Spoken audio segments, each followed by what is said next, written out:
আসসালামু আলাইকুম। আমার মেয়ে গ্রাম থেকে চলে আসছে ঢাকায় বেড়াতে। তো বাসায় এসেই শুরু করেছে তার খেলনা নাই, খেলনা কিনে দিতে হবে। তাই জন্য তার মা তাকে সাজিয়ে দিচ্ছে। আজকে খেলনা কিনতে নিয়ে যাব সাভারে। তো বের হয়ে গেলাম আমরা খেলনা কিনতে। বের হয়ে যাচ্ছি, সামনে দেখতে পেলাম একটা অটো। তো অটোকে জিজ্ঞেস করলাম, যাবেন? তো বললো, যাবো। অটোতে চলে গেলাম। অটোতে উঠে সবাই চলে যাচ্ছি আমরা নিরিবিলি স্থানে, প্রয়োজনের জায়গায় চলে যাচ্ছি। তো খেলনাঘরে চলে গেলাম। খেলনাঘরে যেয়ে মেয়ে চারিদিকে ঘুরে ঘুরে দেখতেছে কোথায় কি আছে না আছে। প্রথমে সে গেল শ্যাডো বক্সে, শ্যাডো আইটেম দেখার জন্য।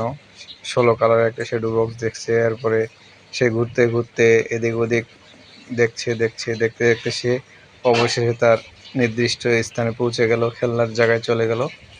সে খেলনা দেখতেছে, কী ধরনের সে খেলনা কিনবে সেটা সে খুঁজে পাচ্ছে না। অবশ্য তার মনে একটা গাথা আছে যে আমি এই খেলনাটা কিনবো, সেটা খুঁজে পাচ্ছে না। তাই ঘুরে ঘুরে দেখছে আর খুঁজছে, দেখি খুঁজে পায় নাকি। এই তো অবশেষে সে খুঁজে পেল তার স্বপ্নের ঘর, দোতলা বাড়ি, সুন্দর একটা বাড়ি সে খুঁজে পেল।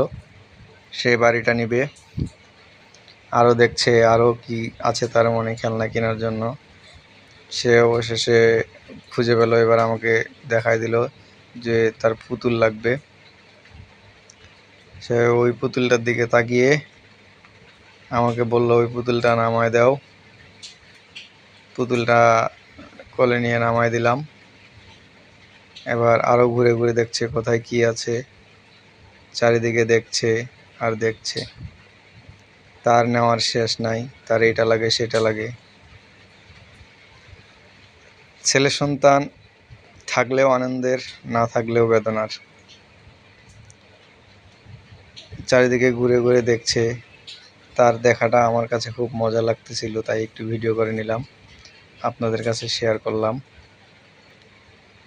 এইভাবে বাচ্চাদেরকে মার্কেটে নিয়ে গেলে অনেক জ্ঞান হয়, বাচ্চাদের অনেক কিছু শিখতে পারে, তাই নিয়ে গেলাম। এই বারবি ডল দেখছে, জেনিফার ডল দেখেছিল। এই একটা ডল নেওয়া হলো, এটা অনেক উপরে ছিল তাই উপরে সে দেখতে পাচ্ছিল না। আমার কোলে এটা নেওয়ার পর সে খুব হ্যাপি, খুব খুশি হয়ে গেল। এরপর বাসায় আসে তার খেলাধুলা শুরু করে দিয়েছে তার মার সঙ্গে। একটুও দেরি করেনি, কাপড়টা চেঞ্জ করে শুরু করে দিয়েছে খেলাধুলা। নতুন নতুন খেলনা পেয়ে সে অনেক